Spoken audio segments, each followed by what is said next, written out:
Hello everyone, and welcome back to Flying Through the Helicopter Flying Handbook. This video is on Chapter 8, which is about ground procedures and flight preparations. So fair warning, there's not really going to be any flying in this particular video just because there's not any flying to do in ground preparations and such.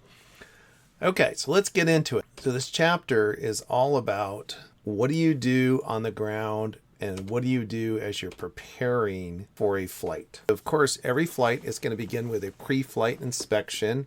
And how do you conduct that? Well, you can use the official flight manual for your aircraft. That's certainly always doable. But very often, the operator will have their own specific checklist. It's a little bit less generic than what is provided by the manufacturer. And it can be a little bit better in that it's customized for your situation and the exact equipment installed in your aircraft. Now, the other thing that this chapter in the book goes into is something that is very misunderstood among pilots, and that's this idea of something called a minimum equipment list. So what is a minimum equipment list? Well, let's back up for a second, and we'll talk about what can you do if you have inoperative equipment in your aircraft.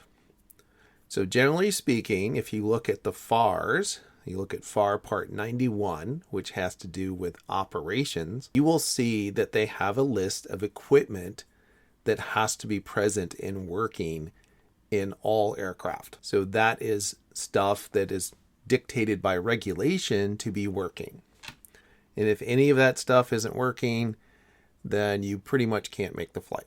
In addition, many manufacturers might say, you can't fly this aircraft unless this equipment is also working. For example, if you were flying a Robinson helicopter and the governor wasn't functioning, you're not allowed to take off with a busted governor. If it busts in flight, well, then you have to deal with it. But if it's busted on the ground, you're not supposed to depart. Now, if you don't want to use the regulations, and the regulations say, okay, if this is a non-essential part, something that's not listed by the regs, it's in your aircraft, but it doesn't work, you can placard it as inoperative. So, for example, they have in the book, your nav lights don't work while you're flying during the day. You can placard it as inoperative. And as long as you can complete your flight before you would need the nav lights, that's okay. Maybe you have a radio that's inoperative. If it's not needed for the flight, you can placard it inop, and that's okay, etc., etc. There's also the ability to operate off of this thing called a minimum equipment list, or MEL, or MEL. Now, this is something that's typically done by companies and commercial operators. This is not typically done by private pilots that are just flying their own aircraft. And why is that? The reason for that is you go to your local FAA office, your local FSDO, Flight Standards District office, and you say, hey, I have this aircraft and I want to operate it with an MEL.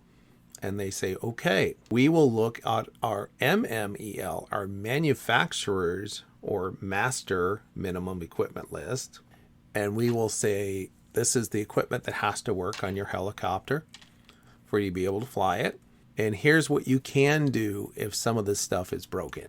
And here are the rules that pertain to the specific aircraft. And it is that aircraft. If you had two duplicate aircraft, it only pertains to the one that you applied to have an MEL for. So that is the minimum equipment list. And again, sometimes when people study for their knowledge test, they get a little confused about all of this.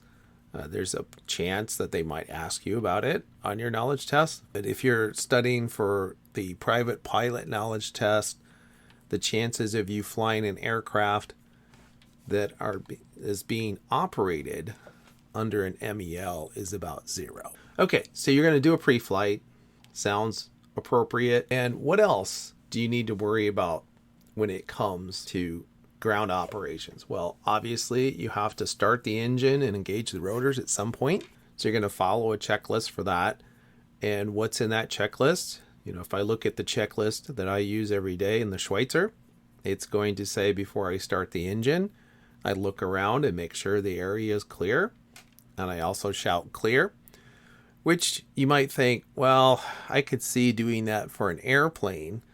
But for the helicopter, if I haven't engaged the rotors, why would I do that? Well, there are a bunch of moving parts that are accessible externally to the aircraft. And then, of course, when you start the rotors turning by engaging the clutch, you will once again clear the area.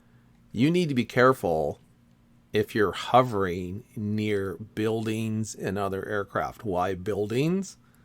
Obviously, you might not have a great feel for how long your rotors are. And if you're taxiing next to a building, you can hit the tips on the building. And that's not great for you or your helicopter or your wallet.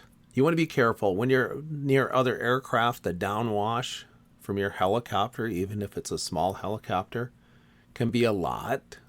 If you're taxiing by a whole bunch of Cessna 150s and they're not tied down well, they're going to notice. You're going to see those things hopping up and down. When it comes to safety around the helicopter, they have a list of items. The first one is stay away from the back of the helicopter. For airplanes, we tell people stay away from the front of the airplane because most airplanes, but not all of them, have a propeller up front. So you try to stay away from the choppy thing. In the helicopter, we have a choppy thing in the back called a tail rotor. So you always want to stay away from that. You want to approach or leave in a crouching manner. And it's best to approach from the side, but be in the pilot's line of vision. If you have to carry something toward the helicopter, carry it horizontally, below your waist level. Don't ever put it on your shoulder or carry it vertically. Hold on to your hats, anything that's loose, make sure you have a firm grip on it. If something gets blown, like your hat gets blown off, don't reach up and go after it. Worry about it later. There was a few years back here in Bloomsburg at the Bloomsburg Fair, there was a helicopter pilot who actually ended up dying because at the end of his shift, he got out of the helicopter was still running, his hat blew off and blew toward the tail rotor, and he walked right into it. And he was a very experienced pilot. So it only takes a split second of not thinking about what you're doing to cause a very bad accident. If there's any sand or anything like that, you want to shield your eyes. And, here's a nice kind of graphical depiction of how do you approach a helicopter. All right. So never back from the rear of the helicopter. Preferred is to come in from the side, and the side that you're going to sit on. It's acceptable, but not as preferred to come around on the other side or from the front. And remember, hold on to your hat and crouch down. If you're approaching a helicopter and you're trying to get into a hovering helicopter, you always want to come in from the side and get in and out in a smooth, unhurried manner. Also, be warned, don't approach the helicopter if the rotors are spinning up or spinning down. And why is that? Well, when these things are spinning, they're nice and rigid. But as they slow down, they become more droopy. Okay, so that's pretty much chapter 8, which is a little bit about ground handling, some safety items, and also some pre-flight preparations.